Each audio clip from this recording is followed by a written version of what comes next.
is what I use, and put it into my KitchenAid mixer bowl, and I use the paddle mixer. So I'm not incorporating a bunch of air. So I'm going to cream that up. Make sure your butter is room temperature. You don't want it too soft. You don't want it too hard. So you just cream that up for a bit. One other tip that I wanted to share with you, I'll share a few tips. As I said, I'm not a chef, but I do like to bake, is I learned a term, I believe it's Nippon Plate. The idea is that all of your ingredients are ready to go before you start cooking, that when you avoid mistakes, that you can focus on making a method, and your product will have a better chance of coming out just right. So here I have the butter is starting to cream. Sometimes it kind of bunches up on the beater, as you can see, but it started to cream it. And I'm going to add 1 cup of powdered icing sugar. So in that goes. Just be start out slow so you don't have a great big icing sugar explosion on your hands. Now, while that's blending, I'm going to take 1 regular egg. I like organic eggs. And I'm going to give it a good whack with a knife on the side there. Not on the edge of the bowl. I'll show you why. So you pack your egg into another bowl. That way, if you have any eggshell, and I'm lucky this time I don't, it's super easy to get out. Don't chase it with your finger, because that's all you're doing is chase it. Use the eggshell, scoop it out, because there's nothing worse than bits of egg in your food. Here we go. I'll add the egg. Mix that well. I will also add 1 teaspoon of vanilla extract.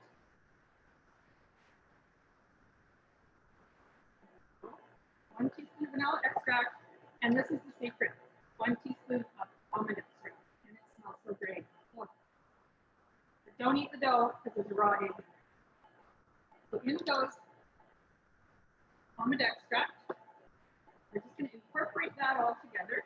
I'm going to just make sure that all the butter is off of the paddle. Here we go. So I didn't come from a family that had a ton of money. There were 7 kids.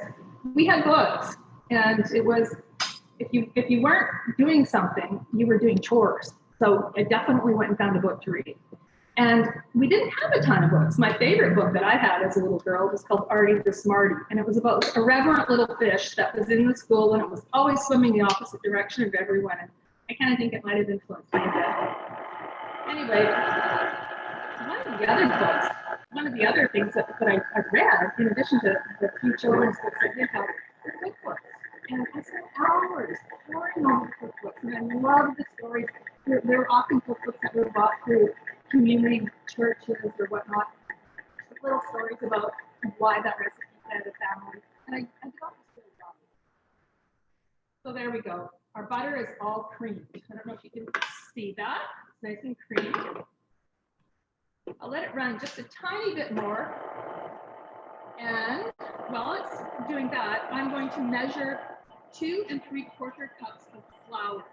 Now, I've got 2 cups measured already. And a big trick that I learned in my grade 8 home economics class, when you measure flour, you don't just scoop it out, because when you scoop it out, it compacts the flour and you'll get a denser, tougher end product. So what you do is you just take your spoon and you spoon it into your measuring cup. And ours is a mess, but that's okay. And then what you need to do is level it out. Don't cut it down, just cut it back and then scrape it so that it's level. And in it goes with the other 2 cups of flour, to which I have also added 1 teaspoon of salt and 1 teaspoon of baking powder. You really do need the salt. This is a shortbread kind of a cookie, and the salt just adds this. I think it's called umami. I'm not quite sure what that is. I'm sure Chef Dan, if he was around, I could ask him. But it makes a huge difference to your shortbread cookie. Okay, so I'm going to turn off the mixer. I am going to add the flour, baking powder, and salt. And again, turn your mixer on slowly so you don't have that big explosion of dust. And off it goes. So here we are. It doesn't take long to incorporate it. It just basically rolls up into a blob. And it's that almond extract that's about done incorporating that together. Quick, quick, quick, quick, off it goes. As you can see, here's the dough, and it's kind of a sticky dough. So what we're going to do next, I'll show that to you. What we're going to do next, see, it's kind of a shaggy, sticky dough. It doesn't have to be perfect. It's a little bit sticky. So the trick now is to put it in the fridge for about 30 minutes to shape the cookies. So here I go. I'm going to put it in the fridge.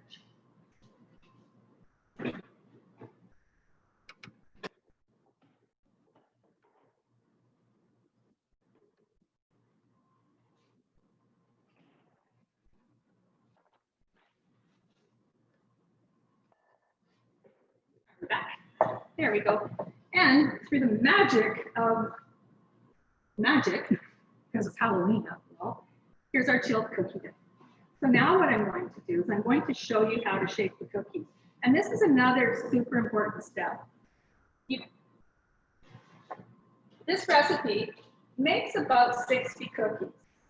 So the last thing you want to do is shape and make a whole bunch of cookies, bake them, and pull them out of that 325-degree oven and find out that you made them too big, or you made them too small, or you forgot something. So what I do is I take about a teaspoon of the dough. This is a bit cold, but that's okay. It's really quite a hearty dough. You don't have to be super, super crazy careful about it. And I roll it. Now, if you have the Canadian Living Cookbook, or if you've seen some of the pictures, their cookies are all perfect. And I love to make them gnarly and different with different personalities. I roll the dough on my palm, and then I use 3 fingers, and I just kind of roll it into a snaky, tubey thing. And you can see it's kind of lumpy and gnarly, and it's not perfect. And that's what you want, because nobody's fingers are perfect. Then I place it on a parchment-lined baking sheet. And can you see this, Heather? This is coming through? Good. So you've got your basic snake on there, and I squeeze it up to make enough. And I go through, and for my first step with each dish of, with each round of dough, is I always test out 3 cookies. You just never know. Something could be different. Your oven might be acting up that day. It might be really humid outside, so things bake differently, or your hands might be too cold, or your hands might be too warm, any number of factors. So if you're going to go through the effort of making 60 cookies, test drive a few before you complete the entire task. Trust me, I've taken out an entire pan and forgotten to add the detail, the fingernails and the almonds. So it's really handy to test out a few. Now, using your imagination, because that's how these all came out to be, you just use your knife, paring knife, and you just create little score marks for knuckles, kind of like the knuckles that you have on your hands. So again, there's no bad answers, doesn't have to be perfect. It's just all fun. And one of my favorite parts is you can eat your mistakes. So then you just I use blanched almonds. I've been experimenting. I've been making these cookies, as I said, since the early 90s. And I've always stuck to blanched almonds and red gel to hold the nails down. Well, this year I'm breaking out. I'm going to try whole almonds that have skin on them, just to see what they're going to come out as. Lots of fun. So here's our test cookies. And I am going to put those in the oven very shortly. Just before I do, we're going to show you a video about the Imagination Library, and then Chef Dan Hayes is going to come on with his coffee crostini treats for us.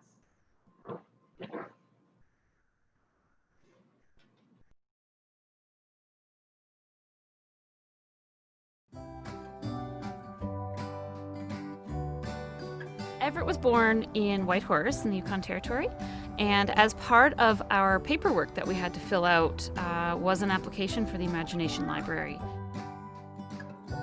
So we're really grateful to have the Imagination Library come straight to our door. Having that chance to slow down and be together is really, really important to me. Right from the beginning, we got to do that, and I think it's really allowed our connection and our bond to grow stronger. We know that the Imagination Library and reading is going to positively affect Everett's learning. Early literacy skills and a good foundation in language can assist young children entering school and have them as much as 30% more ready to participate in the classroom environment. They're just better set up often when they have a good foundation in reading and listening to spoken language as well. Everyone wants the best for their child, and for us, part of the best includes literacy, it includes education and learning. So being able to get started right from such a young age allows our child to have as good of a chance as he can possibly have. As a little person and growing into a bigger person, you can face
Okay, there you are. Wonderful, so good to be part of this United Way, getting books to under 5-year-olds, which is so important. You know, I am dyslexic. I can barely read now, and I'm 40 years old. And my girls, I have a 3-year-old and a 7-year-old, and they're great readers. And I think it's so important. Luckily, we're able to go and buy books, but there's so many people in our communities that can't do that. So what a wonderful, wonderful cause. So anyway, I'm proud to be part of it. And I will just do a small thing, a little nibble to join in with the, I must say, rather delicious cookies. I may or may not be nibbling on a few just off camera there. Very good indeed. And rather creepy, which I think is great. You know, they should be creepy. A creepy and tasty cookie. I don't know if there's anything better at Halloween. And we're going to do a, you know, there is a creepy. Look at that. Look at that. Who'd want a finger like that? Very good. Good. We're going to do a crostini, and it all begins with baguette. Now, traditionally, we would use stale baguette because, of course, it's a way of using up food. And when we can use up food, that is a good thing. It's a shame I even have to tell you that. Traditionally, we all knew that. But we're going to cut some bread like this and lay it out on a baking sheet. Now, olive oil. Olive oil is the key thing here. So, lots and lots of olive oil, glug, glug, glug, glug, glug, glug, glug, glug, glug, glug, glug, glug, glug, and salt.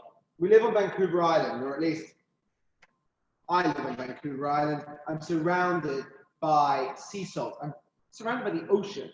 So, Vancouver Island sea salt. Why we would import Malden from England and Himalayan pink from India, I have no idea. We're surrounded by the ocean. Pop these in a nice hot oven. Get them cooking. Meanwhile, we're going to make essentially an onion chutney. So, we need some onions. Top off, bottom off, cut them in half, take off the peel. People struggle with peeling onions.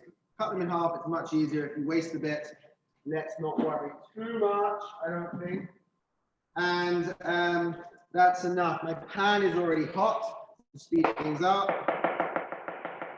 Just slice up your onion nice and fine.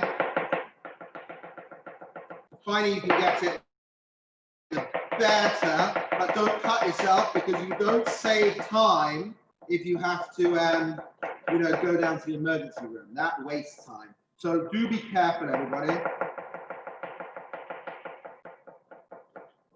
There we go. So lots of onions sliced up, wonderful. And we're gonna get this into a pan, a hot pan, pop it in there, and then get it out. Get your hand out. It's hot, so out. Be careful, but you've got to break it up, A little bit of pain is okay, as long as the food's tasty, then we can manage a little burn. Get that in there, and some oil. You can see straight away that's cooking. The pan was already hot. Some oil, some salt. Now this is up to you. We want a little bit of heat, a chilly, windy, slightly wet autumnal day, a bit of chili, why not? Touch of chili in there, some sugar, and fennel seed. Fennel seed is a wonderful, wonderful spice. And on this occasion, black pepper. I'm not a big fan of black pepper. Black pepper is a spice. Use it as a spice. In this case, I want the spiced black pepper. Don't just put it on everything without thinking about it. There we go, some black pepper. And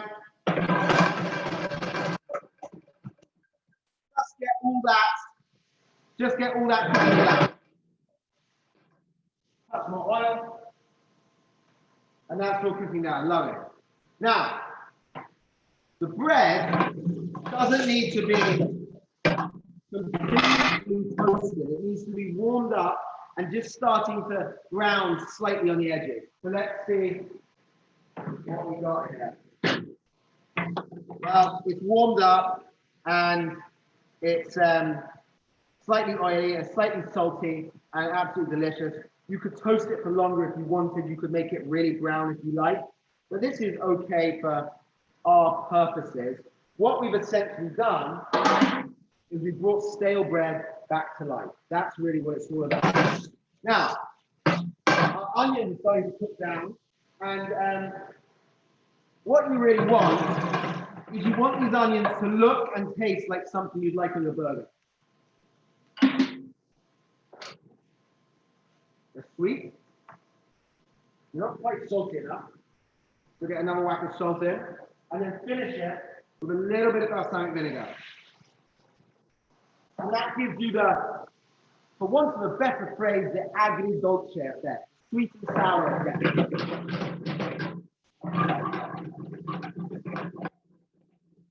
Lovely. So, take all our caramelized onions, little onion chutney really. Pop them over the top, like this. And this really is very fast. We saw before how baking can be very easy. It doesn't always need to be long and complicated and a million rules. Sometimes, kids come home from school, you make some cookies for them. That's a realistic thing that we all used to do. It's not this long-winded thing. And making a little healthy snack like this is not long-winded. It doesn't take a long time. And importantly, it's very cheap.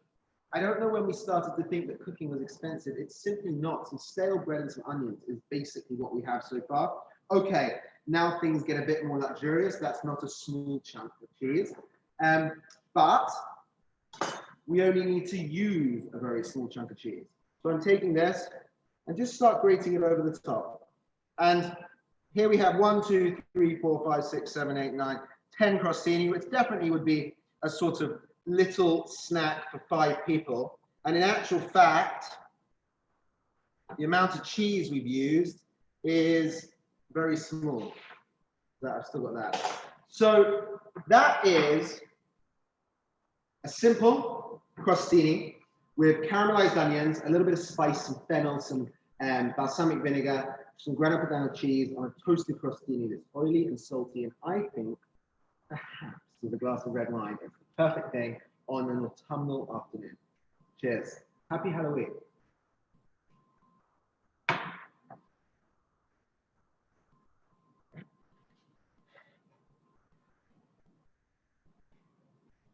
Okay, wow, that was absolutely amazing. And if you could smell this, I can't think of a better thing to be treating myself with while the kids are out trick or treating or sitting around reading a book with the kids and having a snack.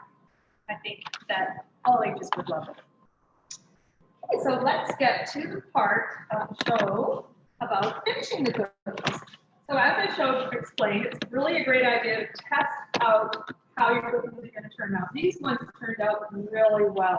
Each one has its own personality, and it just needs a little bit of finishing. So what I do is I've picked up this Cake Make Decorator Gel, that's what it's called, and I have a red, and as I said, that's been my go-to for years, and I also have a black. And all I do is take the top off the gel, obviously, and then you just, one at a time, you remove the almond from the bed. So when you do form the cookies, it's something I forgot to tell you, make sure you leave enough cookie dough underneath the almond to form the bed. And here's why. You take your gel, you put a little squeeze in that divot, and you put the almond back, and it oozes out, and that's what really helps make the witch's finger come to life. Now, Halloween is really about children. And another reason we're here is to raise money, is to raise money for the Imagination Library, our literacy program. As I said, a free book a month the plan is a free book a month will go to children under the age of 5.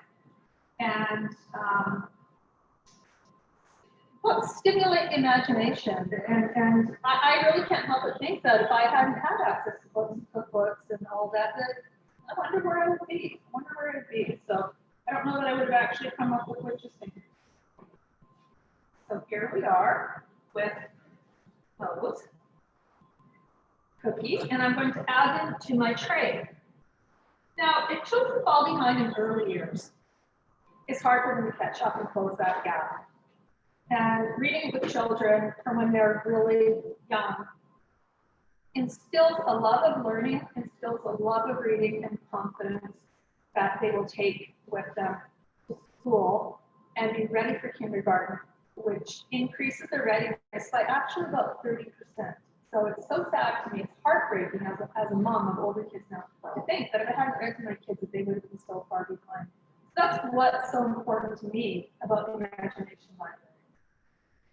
And here are some cookies. And, you know, I've shown you a couple of ways to make the cookies today, and I'm going to add these to the tray. And as I said, I've broken out of my shell and added black blood, if you will, to some of them. I've used blanched almonds, and I've also used the almonds with skin, and added green food coloring or some cocoa to the flour mixture. You could add melted chocolate to the cream butter mixture. There's no bad answers, as I said before. Do what's right for your family. And as I said, you can eat your mistakes. So thank you again for joining us today. And thanks again to Dan Hayes, the London chef.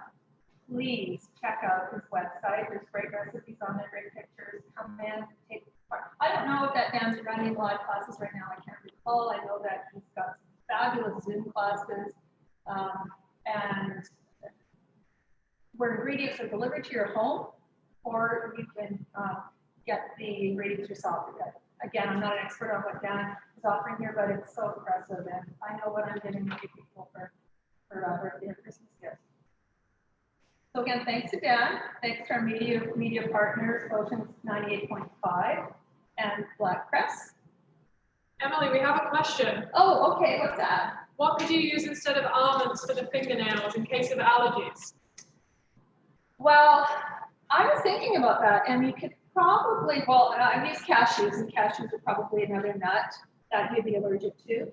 Or you could potentially use candy corn, and probably, I haven't experimented with the candy corn, but you could probably push it in, try baking it, see if it melts or not.